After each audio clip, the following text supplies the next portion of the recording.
Hey everyone, so today's video is about exactly what I do after the bags are sterilized, the sterilizer is done, and it's cooled down. So keep on watching.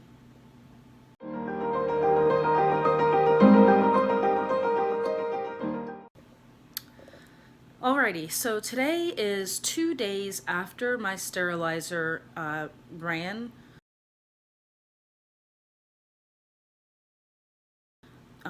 Fully, and then cool down. So again, put them in the sterilizer. My sterilizer runs for, well, once it gets to the temperature, I have it set to run for 16 hours straight. Generally, it takes about 5 hours for it to get to temperature. And I apologize, I can't remember in the mixing substrate video if I said exactly how long I put it in the sterilizer for. What I do is I bring it to 210 degrees for, again, 16 hours. And how the PID controller works, it's a plug and play, or any of them should, work like this. You can program it. So I have the sterilizer not, or the timer I should say, to not start until it reaches that 210 degrees. So it's not like 16 hours from the moment I kick it on. It's 16 hours from once it gets to temperature. So it takes about 5 hours at my altitude to get to temperature.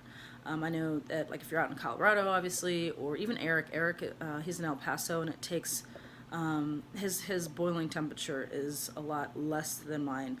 So I have my temperature set higher. One mistake that I made, I was messing around with the temperature. Higher temperature probably equals a little bit less time, I believe. So I had put mine up to 212, somewhere closer to my boiling temp. Bottom line, the steamer never got to that temperature, and it was hovering at 210, and it never kicked on my timer. So when I came in like a day later, I was like, great, the timer never kicked down, never started. So the first time you do it, just set your temperature. Make sure you check on it. I mean, it's hard to be here for the whole thing the first time, because it's like literally a day. It's like probably 24, 25 hours when all is said and done, depending on your temp. But anyway, so just check it, make sure. I just ran it, I just eyeballed it, and started it a few hours after I realized that the timer hadn't kicked on. So anyway, so what I did, again, 2 days later, when I opened the lid, it was it was reading 135. Now the PID is reading 70. It's just going down, every couple of minutes, because I let a lot of the steam out. You can, and I've done it in the past, pretty much every other time, I've let it sit in the sterilizer for like 4 days until it's completely cool, and which is fine. That's actually probably better than what I'm doing.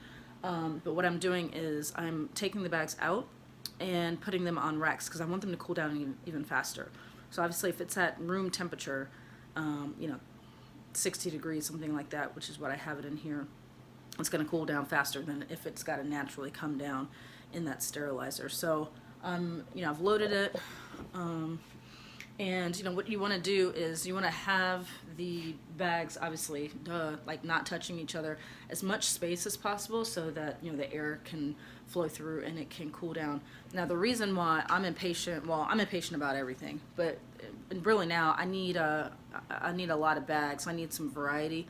I only have like blues and lion's mane going right now. Actually, that's not true. I've got something else. But anyways, I really wanted some more goldens, because the chefs have been loving that, and some other stuff. So I want to inoculate like right away, as soon as I can. So you want the bags to be, room temperature. One thing is that even though it might feel cool to the touch, which these don't now, they're warm, but it can feel cool to the touch, and obviously in the center, it could still be warm. And you don't want that, because if it's too hot, it'll shock the spawn. At the best, it could shock the spawn and just take longer to inoculate. To incubate and to colonize, and that's not good, obviously. And at a worst case scenario, it could be hot enough that it could kill the spawn. I'm guessing it could kill the spawn if it's too hot. So yeah, cool, all that. So I'm gonna leave this on these racks for, I'd say, probably another 36 hours or something like that. At least another day, probably 36 hours. So the lab in a, I mean, I'm sorry, the rack in a perfect world, I would have the sterilizer, you know, and this rack, everything within this lab area. Remember, I have this plastic that I kind of wall off the rest of this room. And the reason why, you know, in a perfect world, again, that you would want to do that is just to keep it in clean air and all that. I'm going to kick on my flow hoods for the amount of time that it's cooling down in here. Again, to make sure that the air is like clean as possible, so you don't get any contaminants. Another thing I'm going to do, which you'll see in the next video when I actually inoculate, I'm going to rub the bags down really good in alcohol and my hands and my gloves and, you know, all of that. So the name of the game here is these bags are sterile now, and you want to keep them sterile. And yeah, that's pretty much it. So here, actually, let me see if I can show you inside. It's kind of weird, like doing this camera on a selfie stick backwards. But yeah, that's the rest of the bags. Oh, one other good thing, and I'll leave this in my kit. I've started a kit page. A kit is just you know, a link to where I'm getting most of the products from. But I have these. They're like heavy duty rubber gloves that, you know, are heat proof, or, you know, they help with the heat. They're cool enough to the touch, but, you know, as I get to the bottom, it's definitely, they're getting warmer. So just to be on the safe side, I use these gloves. Especially, there is a lot of like water that gets trapped, and the water is hot still, but the bag's not necessarily. They're not like hot, they're warm. So yeah, this is it. So today I'm just doing that. Again, I'm gonna kick on these flow hoods, roll this cart into the lab.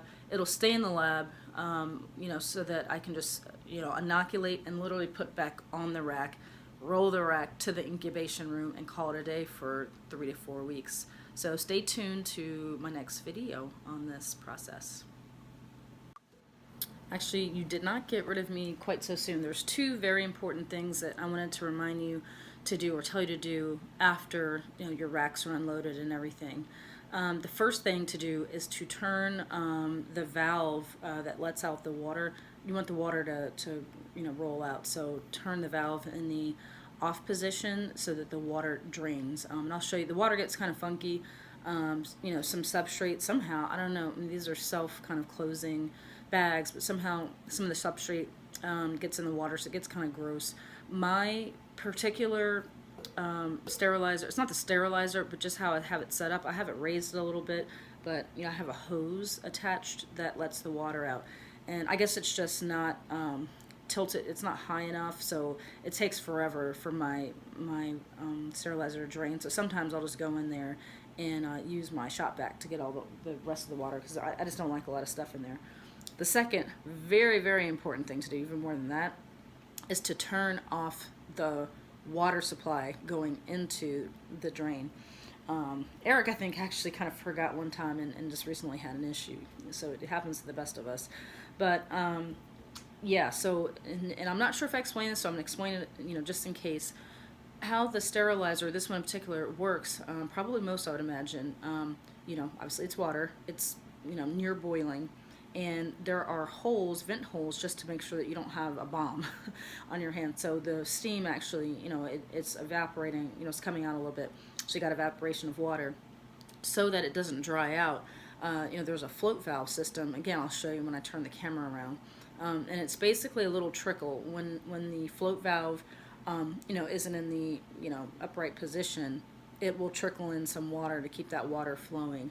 But yeah, if you just let it sit, you know, or if the float valve itself gets jammed or whatever, it'll just keep filling up with water. So just to be on the safe side, I turn it in the off position. I did have a little incident when I first got it, because I wasn't sure exactly how to work with it, and I nearly had an issue. My bags were like floating in water.